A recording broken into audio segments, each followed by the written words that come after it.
Ah, dang it, this is news time again? I'm sick of the old ways we do things around here. Pick a story, write the story, make jokes, jokes don't land, I think about killing myself. Then we do it all over again the next week, over and over and over and over.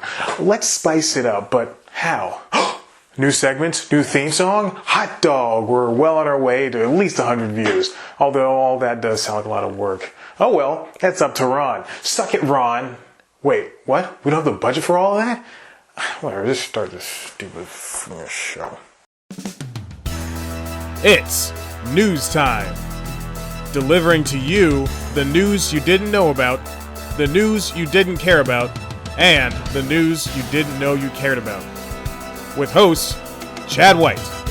Now, here's that host, Chad White.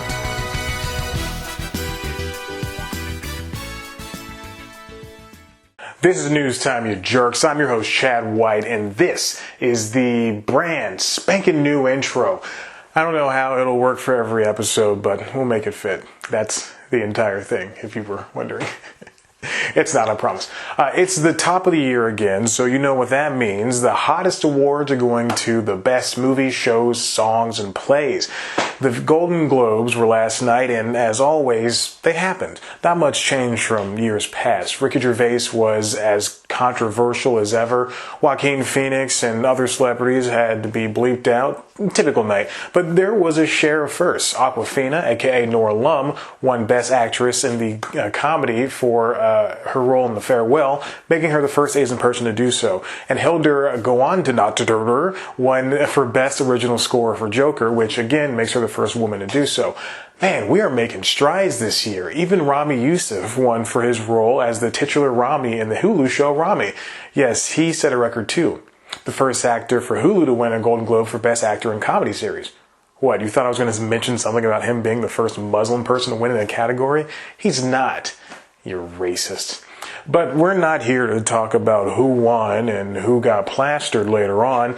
We're not even here to talk about Joaquin, the joker he is, how he convinced the Hollywood Foreign Press Association to have a meatless, dairyless vegan meal, or everyone at the show. That part is true. One thing that the Golden Globes, Emmys, Academy Awards, and all the other shows have in common are the parties. Pre, post, and maybe some during, if you catch my drift. Cocaine. Thanks to the trade websites, we know exactly which ones are the ones to hit. Ted Sarandos and Netflix threw one of the first celebrations on Saturday. It was apparently packed to the gills. Boy, you think I'd take that typo out of the script. Well, the staff of Variety wrote this piece about a few of the parties, and it makes me feel uneasy reading the quotes they got from celebs there, so we're not going to reference that one anymore. Bye! The Hollywood Reporter has a less editorialized, less creepy list of parties on their page, and why are we doing this? Why does it matter that there are pre- and post-parties for these awards shows? Why do trade sites care? And, more importantly, if the Academy Awards are the most important awards show, why is it after the Globes? The less serious but definitely more fun sibling. Ironically, Steve Pond at The Wrap might have an answer. It's not secret the voter numbers for the HFPA, which votes on the Globes, pales in comparison to that of the Academy. To be exact, it's 87 to 8,469. That's 87 journalists, part of a nonprofit organization, and almost 8,500 people who actually work in the industry. Common consensus is that the Globes influence every other awards show, most importantly the Oscars, for which voters cast their ballots the Tuesday before following the Globes. In reality, Pond writes, it doesn't matter. The Globes and Oscars rarely agree on Best Picture winners, of which the Globes give out twice as many because of their comedy, musical, and drama categories. However, let's posit this. Isn't it possible that 1 or 10 or 100 Academy voters that were teetering on whether or not The Irishman or 1917 was the best movie of the year, note that 1917 won Best Movie Drama on Sunday, then isn't it possible the voter could be influenced? For the next few lines, I'm going to bring up politics, so if you don't like it, stop watching that video right now. Oh, what's that, Ron? Quit telling people to turn off the show? Well, if you don't like it, you can quit.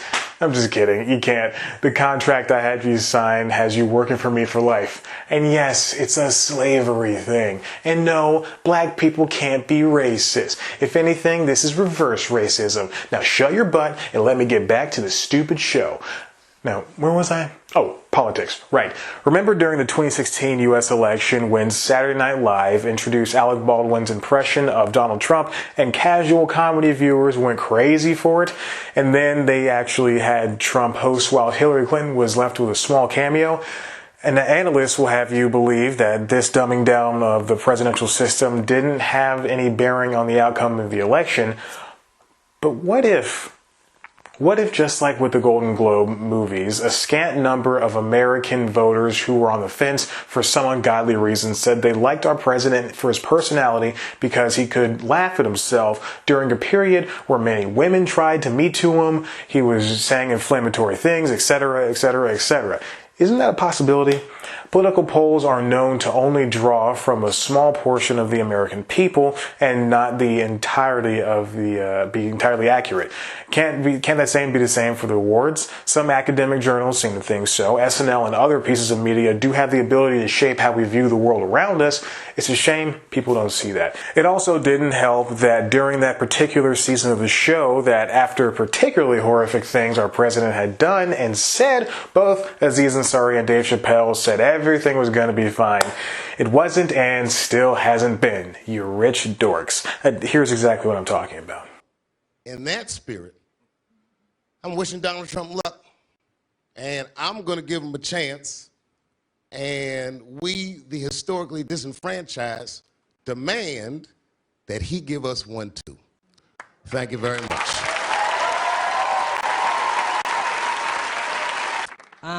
I want to leave you guys with a serious thought. I know there's a lot of people that are worried right now. It's a weird time.